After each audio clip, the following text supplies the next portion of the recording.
Centre of मास, बहुत सारा चीज हम लोग डिस्कशन करेंगे, समझेंगे और लिखेंगे थोड़ा सा, क्योंकि कोई तो शॉर्ट नोट आपको पूछने वाला है नहीं।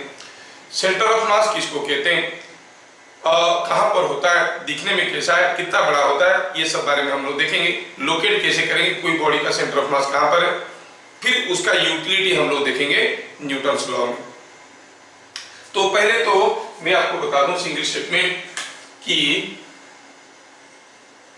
सेंटर ऑफ मास ये क्या होता है। Centre of mass of a body is defined as a point, defined as a point where total mass of the body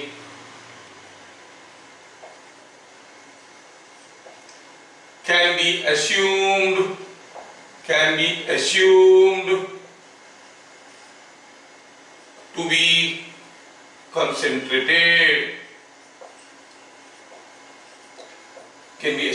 be concentrated, तो सेंटर ऑफ मास क्या है, ये ऐसा एक पॉइंट है जहां पर बॉडी का सारा mass you can assume to be concentrated. लेकिन ये कुछ समझ में नहीं आता है, एक पॉइंट जहां पर सारा मास कंसेंट्रेटेड है। थोड़ा उसको दूसरे ढंग से समझेंगे तो जल्दी समझ में आ जाएगा। In a uniform gravitational field, in a uniform gravitational field, मतलब यूनिफॉर्म ग्रेविटेशनल फील्ड किसको कहेंगे, जहां पर जी कांस्टेंट है, हर जगह जी का वैल्यू बराबर है। जी क्या है, एक्सीलरेशन ड्यू टू ग्रेविटी, जहां पर जी कांस्टेंट है। Centre of mass is located at centre of gravity, ठीक है। Centre of mass is located at centre of gravity. क्या सर, सेंटर ऑफ मास ही समझ में नहीं आ रहा था, उसको समझाने के लिए कोई एक नया चीज बोल दिया सेंटर ऑफ ग्रेविटी। ऐसा नहीं है, सेंटर ऑफ ग्रेविटी समझ में आता है। जैसे हम लोग सेंटर ऑफ ग्रेविटी के बारे में अभी नहीं पढ़ रहे तो इसको ज्यादा नहीं फैला रहे, खाली इतना बता देते हैं। सेंटर ऑफ ग्रेविटी किसको कहते हैं, it is the point where the total weight of the body is assumed to act. ये पेन का वेट कहाँ पे एक्ट कर रहा है, आप बोलोगे पेन का ये वाला हिस्सा का मास है, हर एक हिस्सा का कुछ कुछ मास है, हर एक हिस्से के ऊपर वेट आ रहा होगा, बट इफेक्टिवली इसका वेट कहाँ आ रहा है, इफेक्टिवली वेट इसका कहाँ आ रहा है। देखो मैं पेन को ऐसे सपोर्ट देता हूँ, यहाँ पर सपोर्ट दिया, अब ये पेन इक्विलिब्रियम में आ गया। क्यों बताओ, क्योंकि मेरे उंगली पे रखा है तो my fingers are giving a normal reaction in the upward direction, और पेन का अपना एक वेट है। तो there are two forces acting on the pen, a weight and a normal reaction. अच्छा, अगर कोई बॉडी के ऊपर दो ही फोर्स आते हैं, वो बॉडी इक्विलिब्रियम में रहने का कंडीशन क्या है, कंडीशन ये है कि दोनों फोर्स को इक्वल एंड अपोजिट होना है। लेकिन दोनों फोर्स को इक्वल एंड अपोजिट होना काफी है क्या कोई बॉडी को इक्विलिब्रियम में रखने के लिए। अगर हम कहेंगे यहाँ पर एक बॉडी है, इसके ऊपर दो फोर्स आ रहे हैं equal and opposite, will the body be at rest? No, हम लोग कंडीशंस ऑफ इक्विलिब्रियम पढ़ चुके हैं पहले। क्या पढ़े थे, if two forces acting on a body keep it in equilibrium, then the forces must be equal and opposite and they must have same line of action. हाँ, अगर सेम लाइन में एक्ट कर रहे होंगे तो ये इक्विलिब्रियम में रहेगा। इसका मतलब अभी इसके ऊपर दो फोर्स आ रहे हैं, एक नॉर्मल रिएक्शन एक वेट, दो ही फोर्स आ रहे हैं और बॉडी रेस्ट में है, मतलब they are acting through the same line, along the same line. Normal reaction कहां पे एक्ट कर रहा है, यहाँ पे इसी पॉइंट पे ऊपर की तरफ, मतलब वेट भी इसी पॉइंट में आ रहा है, वेट इसी पॉइंट में आ रहा है, मतलब where is the centre of gravity at this point. Are you getting? And wherever is center of gravity, there is the center of mass. जहां पर सेंटर ऑफ ग्रेविटी है वहां पर सेंटर ऑफ मास है। कब? अगर बॉडी एक यूनिफॉर्म ग्रेविटेशनल फील्ड में है। ध्यान में रखना, मैं सारा स्टेटमेंट को ध्यान से लेता हूं। यूनिफॉर्म ग्रेविटेशनल फील्ड में अगर हर जगह एक्सीलरेशन ड्यू टू ग्रेविटी बराबर है तो हम कहेंगे यूनिफॉर्म ग्रेविटेशनल फील्ड। ऐसा एक फील्ड में सेंटर ऑफ मास जहां रहता है, सेंटर ऑफ ग्रेविटी वहीं रहता है। थोड़ा आउट ऑफ द वे जाते हैं और बता देते हैं कि अगर नॉन यूनिफॉर्म ग्रेविटेशनल फील्ड होगा तो there will be two different points, centre of mass एक जगह, सेंटर ऑफ ग्रेविटी किसी दूसरे जगह। मान लो कि मैं एक ऐसे डंडा को खड़ा कर रहा हूं, मान लो ये डंडे का हाइट कितना है, 500 किलोमीटर, बहुत ज्यादा है, 500 किलोमीटर। तो इतने हाइट तक तो एक्सीलरेशन ड्यू टू ग्रेविटी घटते जाता है दूर जाने से। मतलब द डंडा is not in a uniform gravitational field, हर जगह अलग अलग वैल्यू ऑफ जी है। तो उसमें देखोगे सेंटर ऑफ मास एक जगह रहेगा, सेंटर ऑफ ग्रेविटी दूसरी जगह रहेगा। समझ में आ रहा है? Centre of mass and centre of gravity will be at two different positions. खैर उसमें हम लोग अभी नहीं जा रहे हैं, अभी हम बात कर रहे हैं कि in a uniform gravitational field centre of mass is located at the centre of gravity. तो सेंटर ऑफ मास कहां है जानने के लिए हमें सेंटर ऑफ ग्रेविटी जानना है। तो I will give you some methods to find out the centre of mass और centre of gravity.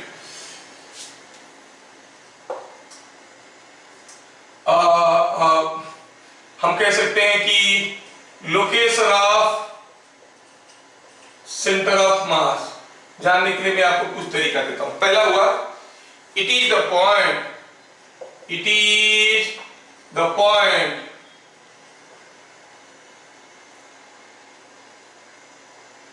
or the point where it is the point where a single support can hold the body in equilibrium। अभी आपको logic में बता चुका हूं, जो point में कोई बॉडी को सिंगल सपोर्ट देके इक्विलिब्रियम में रख सकते हैं। सिंगल सपोर्ट, ये पेन को दो सपोर्ट देता रहेगा, सिंगल सपोर्ट एक सपोर्ट देके रखना है, जो पॉइंट में देने से रहेगा there is a centre of gravity. Why? The logic is already explain. जैसे आप कहेंगे कि सोचो कि यहाँ पर एक 2 केजी का मास है और मान लो कि यहाँ पर कोई एक 5 केजी का मास है। ये दोनों मास को एक पतले से रॉड में ज्वाइन कर दिया गया है। मैं चाहता हूं इसके नीचे कोई एक सपोर्ट दूंगा तो ये इक्विलिब्रियम में रहेगा। ऑब्वियसली कहां पर सपोर्ट देना पड़ेगा? बीच में, कि 2 के पास कि 5 के पास, टुवर्ड्स 5 केजी।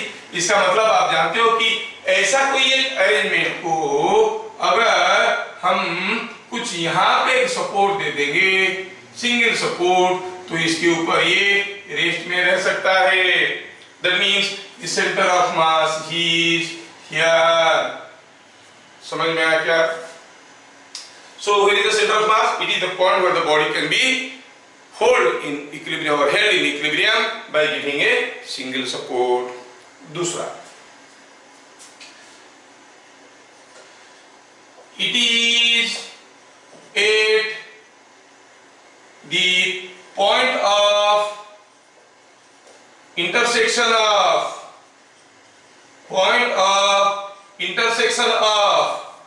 verticals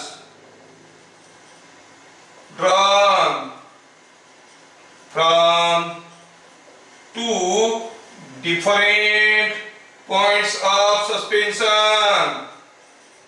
ये क्या हुआ? थोड़ा देखो स्टेटमेंट कितना टेढ़ा है। It is at the point of intersection of verticals drawn from two different points of suspension। ठीक है, तो इसको समझने की कोशिश करते हैं।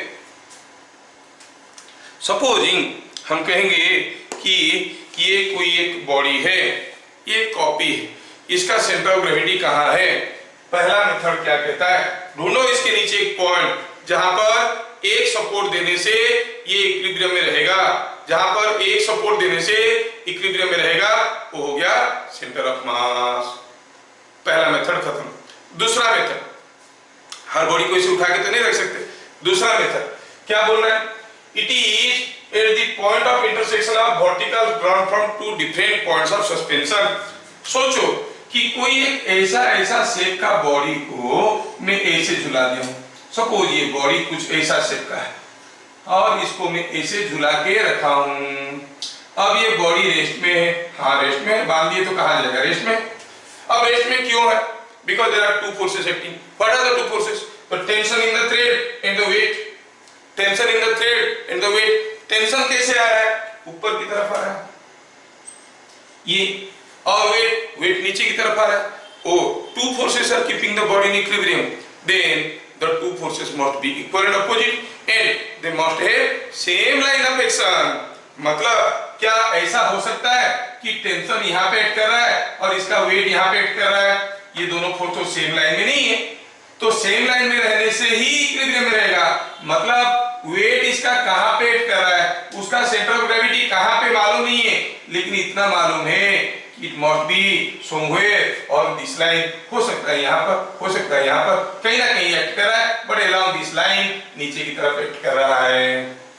तो जब भी हम कोई बॉडी को सस्पेंड करते हैं, पॉइंट ऑफ सस्पेंशन से अगर हम एक वर्टिकल लाइन ड्रॉ करते हैं तो सेंटर ऑफ मास उसी लाइन पे कहीं ना कहीं रहता है। कहां रहता है मालूम नहीं, कहीं ना कहीं रहता है। यहाँ पर हो सकता है, यहाँ पर, यहाँ पर, यहाँ पर, यहाँ पर, है कि नहीं? कहीं ना कहीं ये रहता है। So whenever you suspend the body and draw a vertical line from the point of suspension, centre of mass will somewhere lie on that vertical line. इतना चीज हमें समझ में आया। अब आगे बढ़ते हैं। ये कॉपी, मैं ये कॉपी को मैं क्या करता हूं, यहां से सस्पेंड कर दिया और यहां से सस्पेंड कर दिया, तो फिर यहां से मैं एक वर्टिकल लाइन ड्रॉ कर लिया। ये हो गया एक वर्टिकल लाइन, सेंटर ऑफ मास इसी लाइन पे कहीं ना कहीं है। फिर मैं क्या किया, किसी दूसरे पॉइंट से इसको झुला दिया, फिर वहां से एक वर्टिकल लाइन ड्रॉ कर दिया। अब सेंटर ऑफ मास इसी लाइन पे भी है, लेकिन बॉडी का सेंटर ऑफ मास इसी लाइन पे भी है और इसी लाइन पे भी है, दोनों लाइन पे है। मतलब कहां पे है? At the intersection of the two bodies. समझ में आ रहा ना? That is what is written in the statement. क्या क्या आ गया? It is at the point of intersection of verticals drawn from two different points of suspension. दो अलग अलग पॉइंट से सस्पेंड करो, वर्टिकल लाइन ड्रॉ करो, जहां पर दोनों लाइन इंटरसेक्ट करेंगे वहीं पे सेंटर ऑफ ग्रेविटी। समझ में आ रहा? तो ठीक है।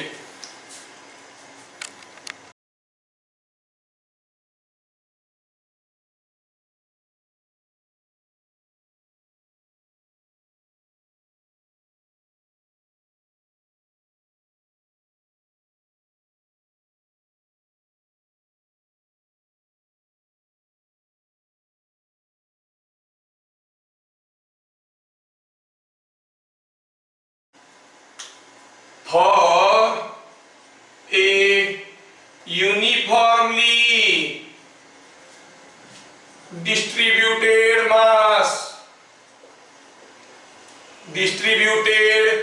mass system, for a uniformly distributed mass system, center of mass is at the geometrical center। Geometrical centre. अगर मास यूनिफॉर्मली डिस्ट्रीब्यूटेड है, हर जगह बराबर डिस्ट्रीब्यूट हुआ है, मतलब कहीं ज्यादा हो गया कहीं कम हो गया, ऐसा नहीं, यूनिफॉर्मली अगर डिस्ट्रीब्यूट हुआ है तो सेंटर ऑफ मास कहां है? At the geometrical centre. For example suppose ऐसे ए स्क्वायर, इसका ज्योमेट्रिक सेंटर कहां है?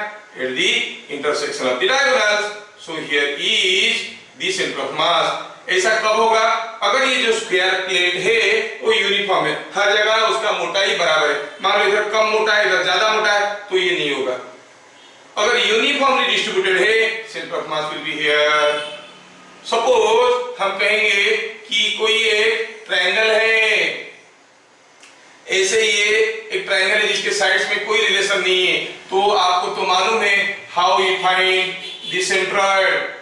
Drop join to the midpoint of this, join to the midpoint of this, and join to the midpoint of this, and you see they are meeting at a common point, and that is the center of mass. The centroid itself is center of mass. Mathematics हम लोग क्यों पढ़ते हैं? To help to learn, discover, renovate, invent science. Mathematics का अपना कोई औकात नहीं है, तो हम लोग क्यों सेंट्रोइड निकाल रहे थे? To know all this things. समझ में आ रहा? तो कोई अगर ऐसा एक ट्रायंगल है तो सेंटर ऑफ मास कहां रहेगा? ऐसा रहेगा। तो हम तीन चीज देखें। It is the point where the body can be single supported. It is the point of intersection of the verticals drawn from two different points of suspension. Third is, it is at the geometrical center of a uniformly distributed mass system. और suppose ऐसा नहीं है, मास uniformly distributed नहीं है, randomly पड़ा है, उल्टा पुल्टा पड़ा है। अब हम सेंटर ऑफ मास कैसे निकालेंगे? ठीक है, पॉइंट नंबर 4 में लिख देते हैं। मैथमेटिकल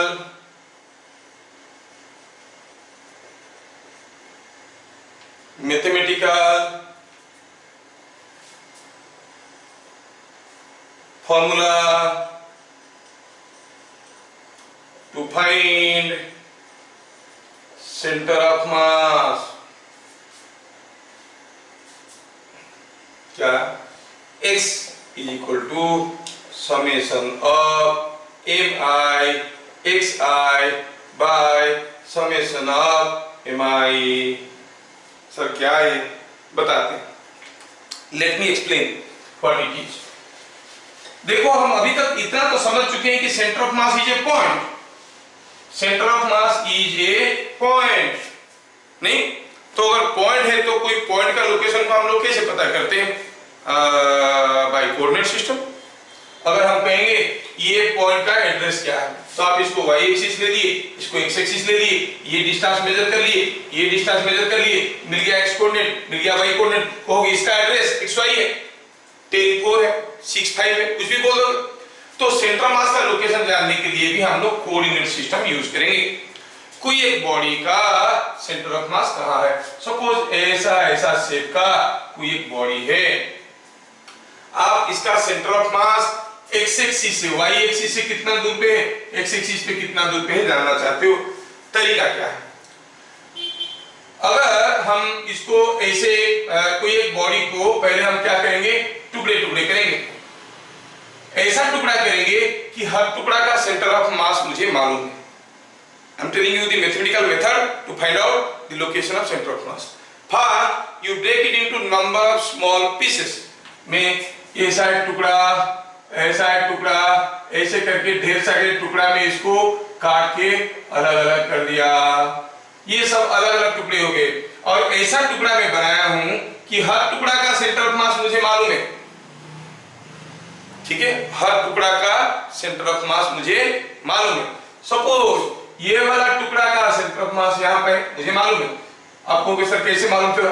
अरे मैं फिगर में इसे दिखाया हूं, आप इसके अंदर ऐसे ऐसे ले सकते हो, आप इसके अंदर गोल गोल ले सकते हो, ताकि हर टुकड़ा का सेंटर मास आपको मालूम होगा। सर्कुलर है तो सेंटर में होगा, स्क्वायर है तो at the intersection of the diagonals, rectangular है at the intersection of the diagonals. So you intelligent have to split it into number of sections in such a way that for every section you know the location of center of mass.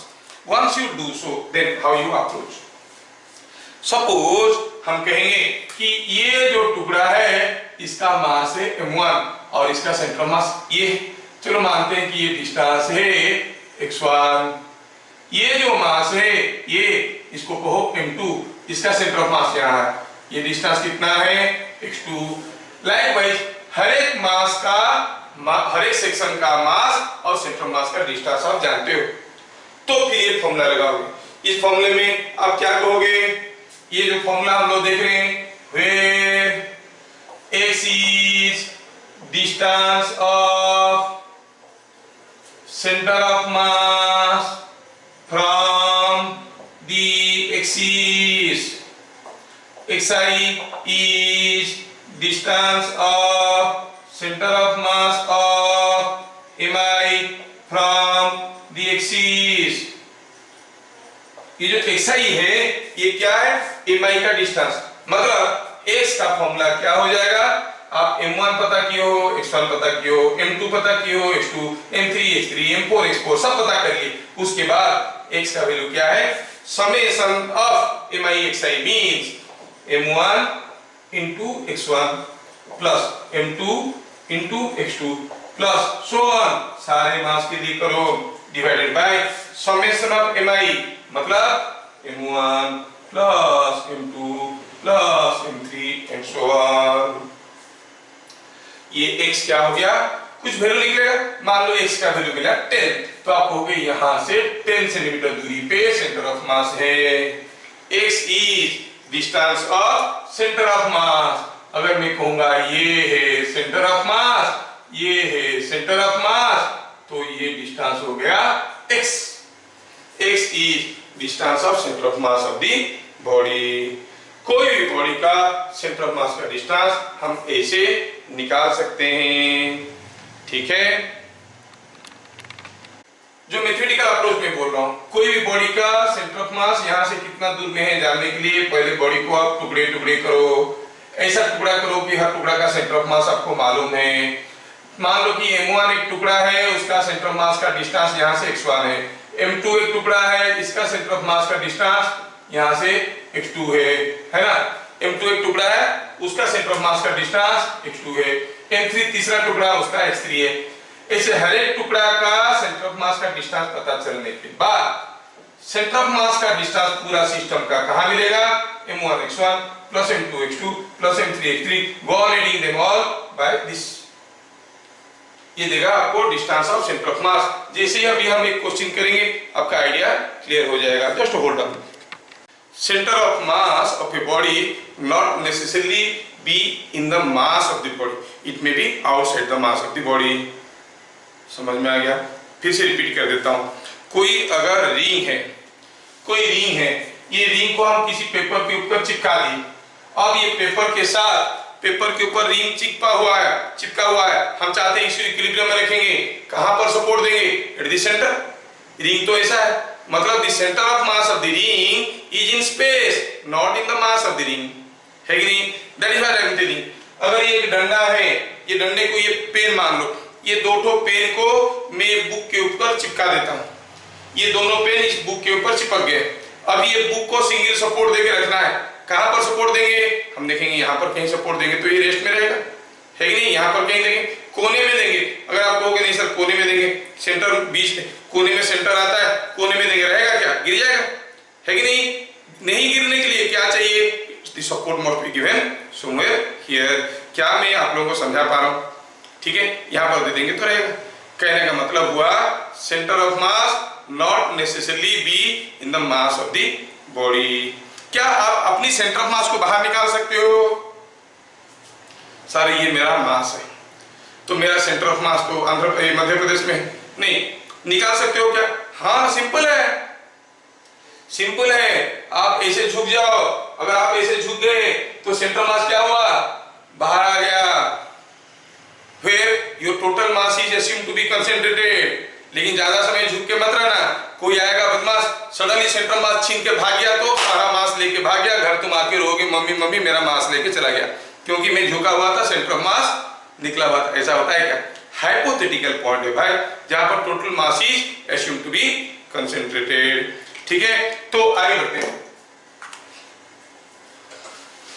तो centre of मास किसी body के मास के अंदर होगा, कोई जरूरी नहीं।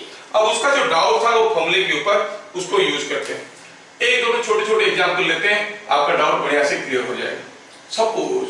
Suppose हम कहेंगे कि here is a coordinate plane, say this is x axis, this is y axis, this is a point, you call it 4, here is a point, you call it 6, -2, and here is a point where you say it is -5, 0।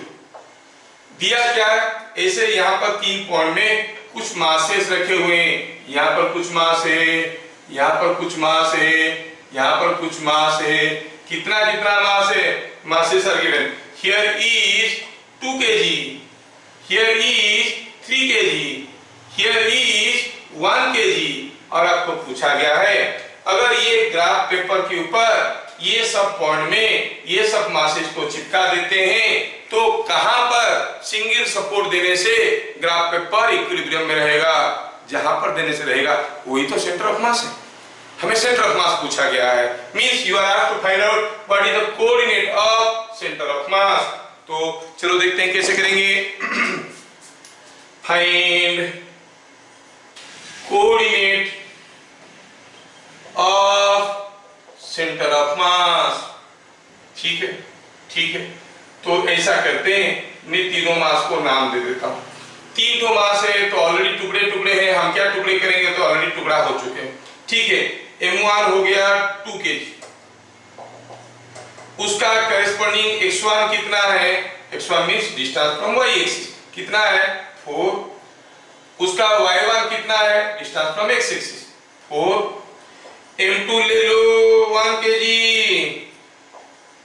x2 कितना होगा, x2 is distance of this from here कितना है -5, क्योंकि इधर तो है -5, और y2 कितना है 0, m3 हो गया 3 kg,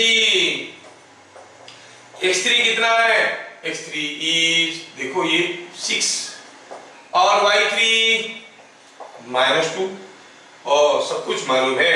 तो फिर what is the x coordinate of centre of मास, हम कहेंगे x coordinate of centre of mass is m1 x1 m2 x2 m3 x3 by m1 plus m2 plus m3, है ना। m1 हो गया 2 kg, x1 हो गया 4, so it is 2 into 4 plus 1 into -5 plus 3 into 6 by total masses 1 kg 2 kg 3 kg सबको जोड़े it is 8 plus 18 is 26 minus 5 is 21, नीचे है 6, तो कितना हो गया 7/2 और 3.5। ठीक है, it is coming out to be 7/2 और 3.5। what is y coordinate of center of mass, analogous formula क्या है, summation of mi yi by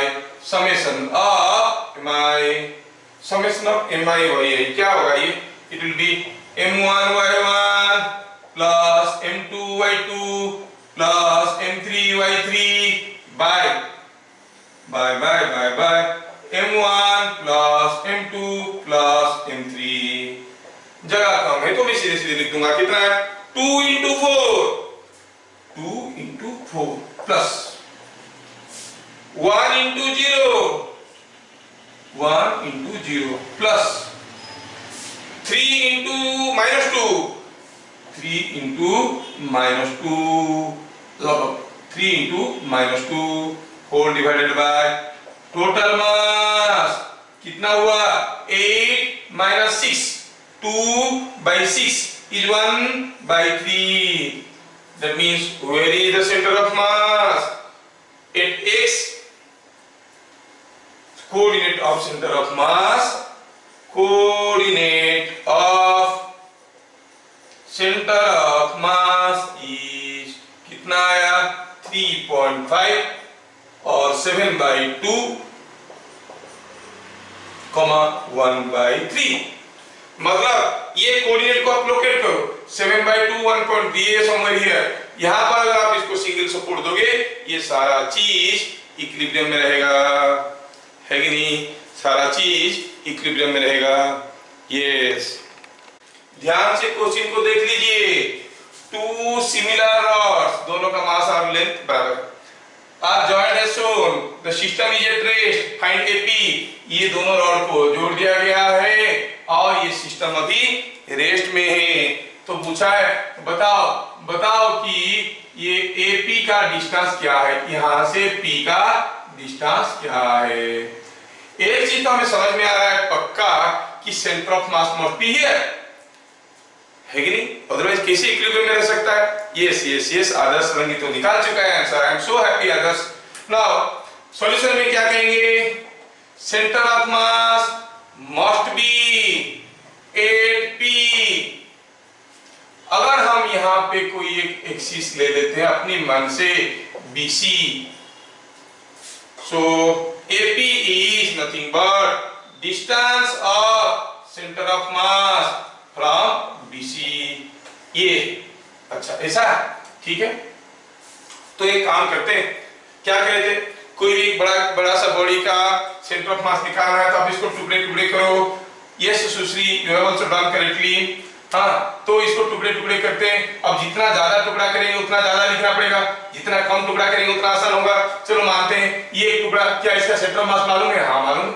ये एक टुकड़ा, क्या इसका सेंटर ऑफ मास मालूम है? हाँ मालूम। चलो इसको ले लिए टुकड़ा नंबर 1, इसको ले लिए टुकड़ा नंबर 2। ये टुकड़े टुकड़े को लेकर हम काम शुरू करते हैं। अगर हम कहेंगे M1 इज M, तो उसका करेस्पॉन्डिंग x1 यहां से कितना होगा? इसका सेंटर ऑफ मास यहां से कितना दूर पे है? L। अगर M2 को कहेंगे M, क्योंकि ये M होगा तो ये भी M होगा, इसका सेंटर ऑफ मास यहां से कितना दूर पे है? यू से इट इज L/2। तो और क्या रखा है? Distance of centre of mass is equal to AP is equal to क्या है? Summation of MI xi by summation of MI,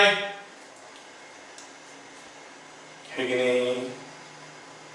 तो डालो, it is M into L plus M into L/2 by M plus M, दोनों को जोड़ दिए, है ना।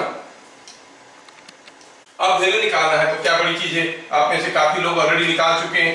दिस ml, ये ml प्लस ml/2,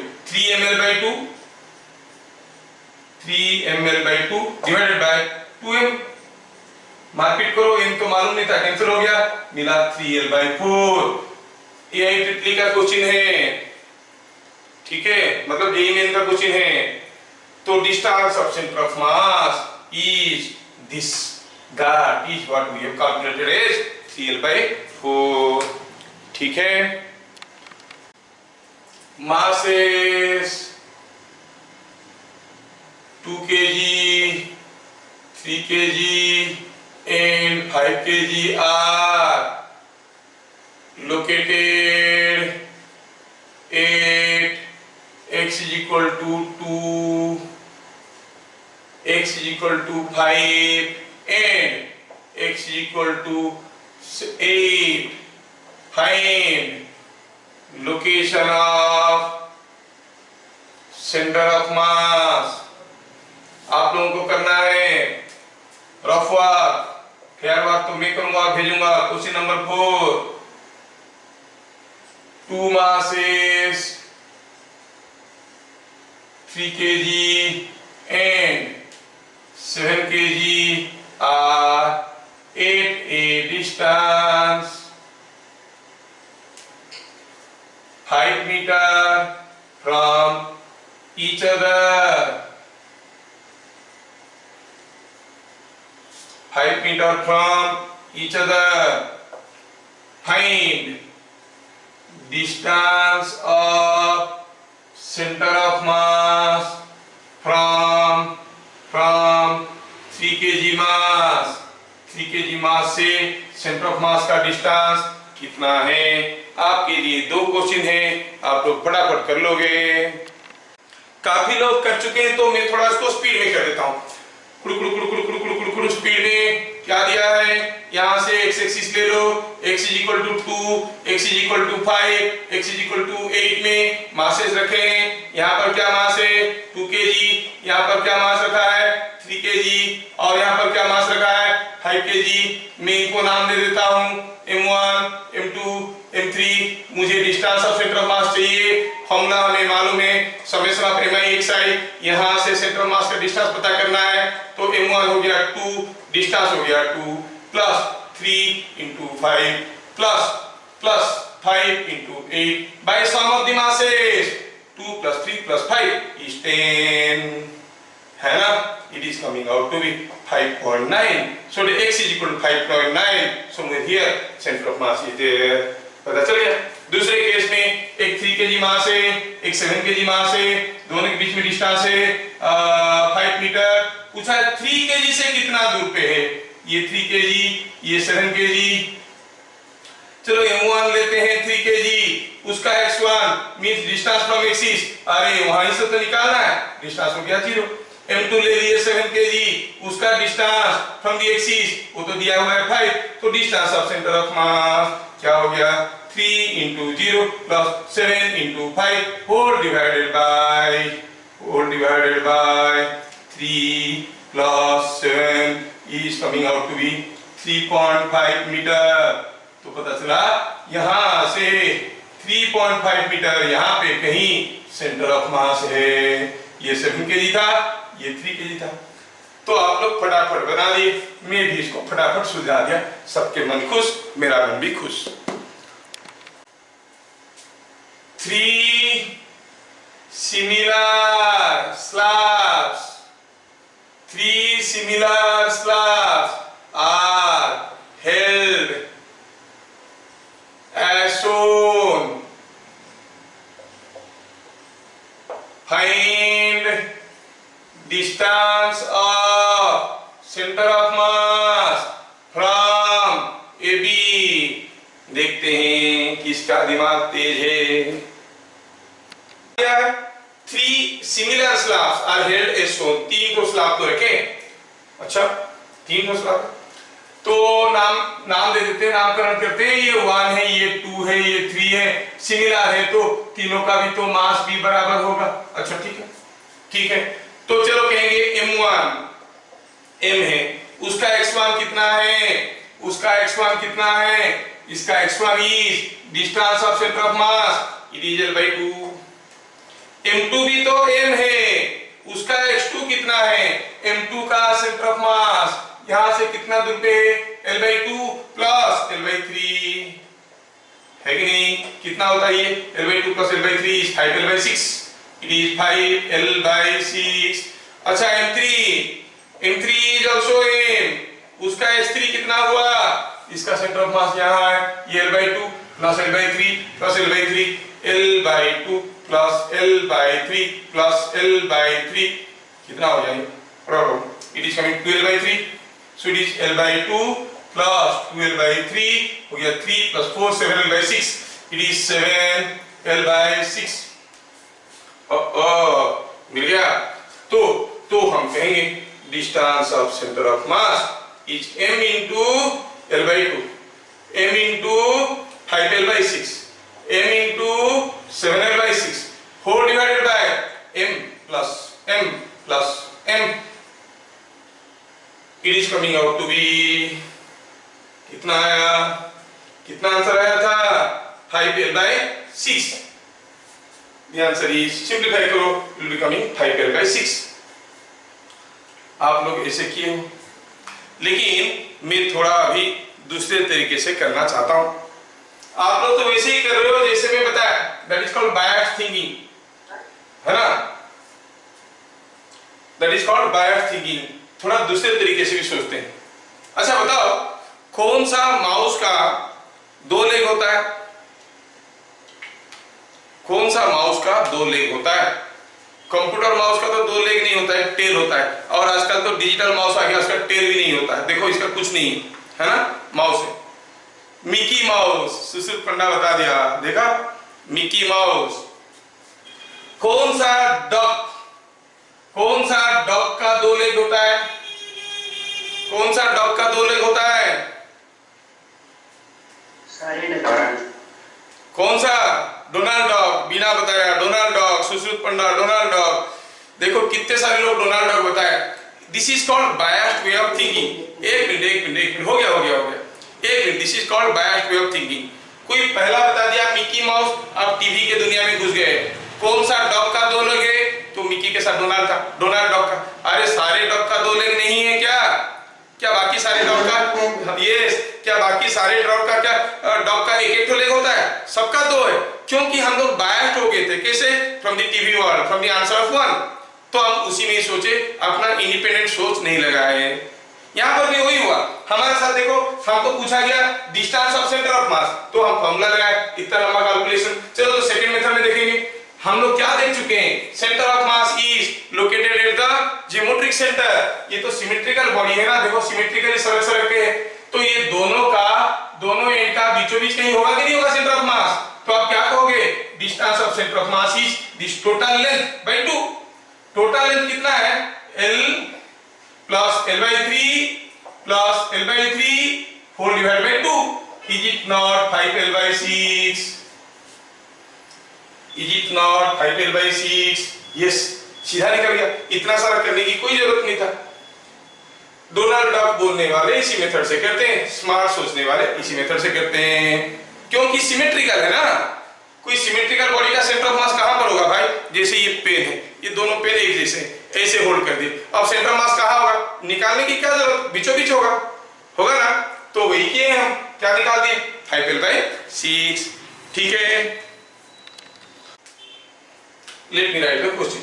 हम कहेंगे कि here in this particular question 3 similar slabs are kept on a table as shown. Find maximum A for equilibrium। क्योंकि अगर ज्यादा सरका के रखेंगे तो धड़ाम करके गिर जाएगा, थोड़ा थोड़ा सरका के रखेंगे तो रहेगा। कितना सरका के रखेंगे मैक्सिमम, ये रहेगा, गिरेगा, ये रहेगा नहीं गिरेगा। देखते हैं किसका दिमाग तेज है। तो ये क्वेश्चन को सॉल्व करने के लिए पहले समझते हैं, ये पेन मेरे हाथ पे रखा हुआ है, ठीक है, कुछ बाहर निकला हुआ है, मैं बताता हूँ आंसर, मैं करता हूँ, देखो पहले मैं लेट मी डू इट। कोई हड़बड़ी में 3L/6 बोल दिया, L/2 भी नहीं बोल पा रहा है, देखो सिद्धांत शेखर बोल रहा है 3L/6, इसको L/2 नहीं कर सकते थे। एनीवे लिसन, ये पेन मेरे हाथ पे है, ये पेन मेरे हाथ में है और ये पेन थोड़ा सा बाहर निकला हुआ है, मैं इसको थोड़ा और ज्यादा बाहर निकालूंगा, फिर भी इक्विलिब्रियम में और थोड़ा बाहर निकालूंगा, तो क्या होगा, अगर ये पेन का आधा से ज्यादा बाहर निकल गया तो गिर जाएगा। मतलब कब नहीं गिरेगा, जब तक उसके ऊपर दो फोर्स आ रहे हैं, मेरा नॉर्मल रिएक्शन और वेट दोनों एक ही लाइन पे आ रहे हैं। मेरा नॉर्मल रिएक्शन तो मेरा हाथ से हो रहा है ना, अगर सेंटर ऑफ मास बाहर चला गया वेट तो आएगा बाहर, नॉर्मल रिएक्शन यहाँ पर, दोनों एक ही जगह होंगे क्या, नहीं होंगे, इक्विलिब्रियम में नहीं रहेगा, मतलब गिर जाएगा। तो कब गिर जाएगा, जब सेंटर ऑफ मास बाहर चला गया, जब मेरे हाथ से सेंटर ऑफ मास बाहर चला गया तुम गिर जाएगा, है कि नहीं, गिर जाएगा। जब तक सेंटर ऑफ मास मेरे हाथ पे, उसको नॉर्मल रिएक्शन मिल रहा है और वो रेस्ट में है। अब ये जो सिस्टम आप देख रहे हो, इसका सेंटर ऑफ मास अगर P पॉइंट से बाहर चला गया तो गिर जाएगा। नो तनिषा, लेट मी सी। हाँ, तो ये सेंटर ऑफ मास, तो क्या लिखेंगे, सॉल्यूशन। अब अगर ये A को काफी छोटा कर देंगे, सारे के सारे टेबल के ऊपर आ जाएगा, सेंटर मास कहीं नहीं होगा। जब हम मैक्सिमम A की बात कर रहे हैं तो सेंटर मास जितना इधर को सरका के रखेंगे उतना सेंटर मास इधर को आ जाएगा। सुश्रुत पंडा has done it correctly, आ गया सुश्रुत पंडा का आंसर। नाउ जितना हम सरका के रखेंगे सेंटर ऑफ मास उतना ही उधर को रहेगा। देखना है कि centre of mass P point से बाहर नहीं जाना चाहिए, बाहर जाएगा गिर जाएगा। ओ for maximum A, center of mass is at P, मतलब सेंटर ऑफ मास A जब मैक्सिमम होगा, सेंटर ऑफ मास यहाँ पे होगा, यहाँ पे होगा, मतलब कितना दूर पे होगा, यहाँ से L माइनस A, क्योंकि पूरा का लेंथ L है, ये A निकला हुआ है, it is L minus A। 10 maximum permissible distance of center of mass from AB is equal to x is equal to कितना, L माइनस A। अगर x का वैल्यू L माइनस A से ज्यादा हो गया तो ये गिर जाएगा। लेकिन x है कितना, ये सिमेट्रिकल अरेंजमेंट है, टोटल लेंथ का आधा, मतलब क्या है, दिस इंप्लाइज टोटल लेंथ कितना है भाई,